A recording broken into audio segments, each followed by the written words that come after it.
जी हाँ, आज हम बात करेंगे कुक्कुट पालन से जुड़े हुए एक रोग के बारे में। नाम है गम्बोरो डिजीज।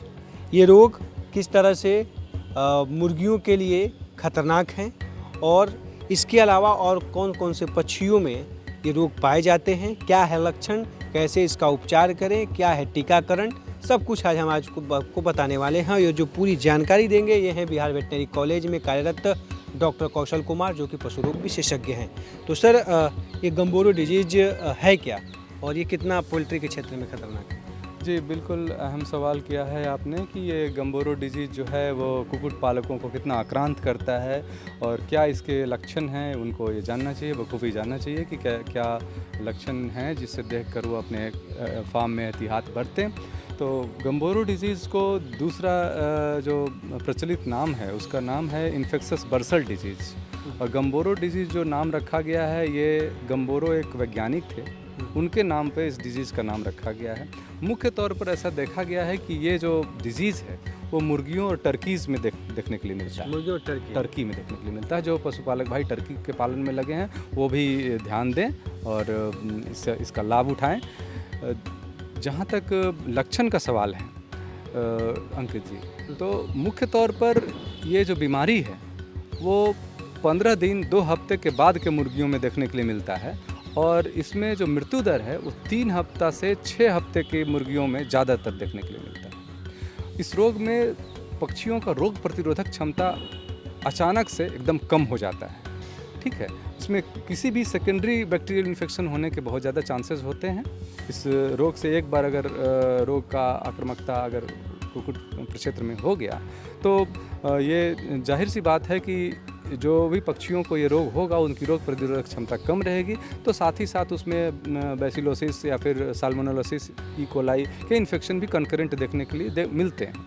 तो किसान भाई, आप एहतियात बरतें कि इस रोग को अपने बाड़े में आने से रोकें। लक्षण क्या है सर इसके, कैसे के सामने जी, गम्बोरो डिजीज़ के लक्षण तो ऐसे और डिजीज़ से भी मिलते जुलते हैं। इसमें पक्षी खाना पीना छोड़ के और एक किनारे बैठ जाएगा, ठीक है। लेकिन अगर पोस्टमार्टम की सुविधा हो, अगर किसी नज़दीकी पशु चिकित्सक के सलाह से अगर पोस्टमार्टम कर ले या खुद भी कभी कभी ओपन करके कारकस को अगर देखें, तो पशुपालक भाई खुद ब खुद समझ सकते हैं कि उनके बाड़े में, उनके फार्म में इस रोग की आक्रामकता है या नहीं है।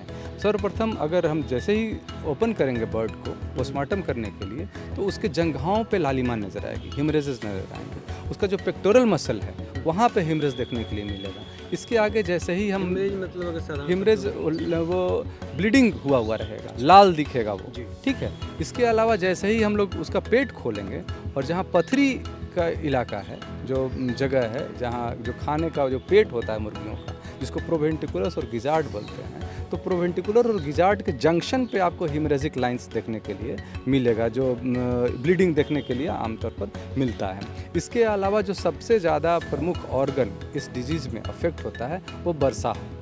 बर्सा फेब्रेशियस जो है वो पखाने के रास्ते पे क्लोइकल इनके डॉर्सल इन पे देखा जाता है। उसमें सूजन देखने के लिए मिलेगा, उसमें पीला मवाद या कभी कभी हिमरेज देखने के लिए मिल सकता है।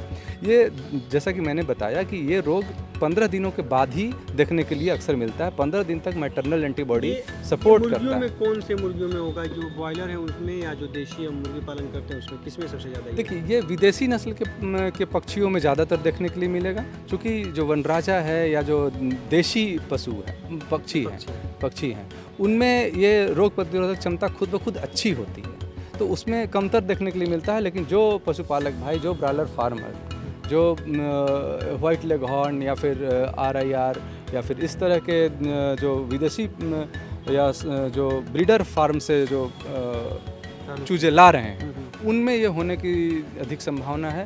जहाँ तक इसके उपचार और रोकथाम की बात हम करेंगे, तो इसमें टीकाकरण जो है वो समुचित उपाय है इसका। कौन सा टीका लगता है? हाँ, इसका जो टीका है, गम्बोरो वैक्सीन आती है, ठीक है, इस रोग के अगेंस्ट। उसको 14वें दिन पर आप दें। 13 से 14वें दिन पर जब रोग के आने की सबसे ज़्यादा संभावना होती है, उसी टाइम इसकी वैक्सीनेशन की डेट फिक्स होती है।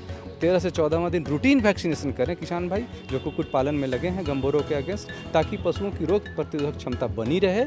अगर ये रोग हो जाएगा तो फिर इसमें मोर्बिडिटी हाई होती है, मतलब संक्रामकता जो बात कहते हैं कि एक साथ ये एक बार और इसमें बताते चलें कि ये कॉन्टैगियस डिजीज़ है, आसानी से स्वस्थ पक्षियों को ये फैल सकता है। जो रोग ग्रसित पक्षी हैं, अगर एक ही झुंड में है तो रोग ग्रसित पक्षियों से स्वस्थ पशुओं में, इन्फेक्टेड से हेल्दी पक्षियों में फैलने के बहुत ज़्यादा चांसेस होते हैं, since it's a कॉन्टैगियस disease.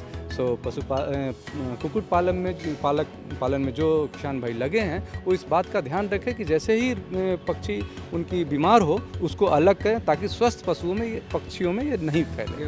गम्बोरो disease, ये है गम्बोरो डिजीज़ की पूरी कहानी, कैसे ये रोग आता है, कौन से टीकाकरण, किस सप्ताह में ये रोग अपना जो पक्षियों को अपने चपेट में लेता है, सबसे ज़्यादा किन पक्षियों में आता है, ये सब कुछ जानकारी आपको डॉक्टर साहब ने दिया। हम उम्मीद करते हैं कि आपको जो पोल्ट्री से जुड़े हुए जो रोगों के बारे में और तमाम चीज़ों के बारे में हम बताने का एक सीरीज़ टाइप का हम दिखा रहे हैं लगातार। इसी क्रम में हम और भी कई रोगों, पोल्ट्री से जुड़े हुए कई तमाम रोगों के बारे में हम आपको आगे लगातार बताने का प्रयास करते रहेंगे। तो आप कहीं जाइएगा मत, क्योंकि अगर पोल्ट्री से जुड़े हुए आप हैं और आप पोल्ट्री में अच्छा खासा कमाई करना चाहते हैं तो रोग कौन कौन से हो सकते हैं पक्षियों को, वो जानना आपके लिए बेहद ज़रूरी है। और ये रोग से जुड़ी हुई जो जानकारी होगी, उसके उपचार क्या हैं, इलाज क्या हैं, ये सब कुछ आपको देखने को और सुनने को और पढ़ने को मिलेगा केवल और केवल किसान तक पर।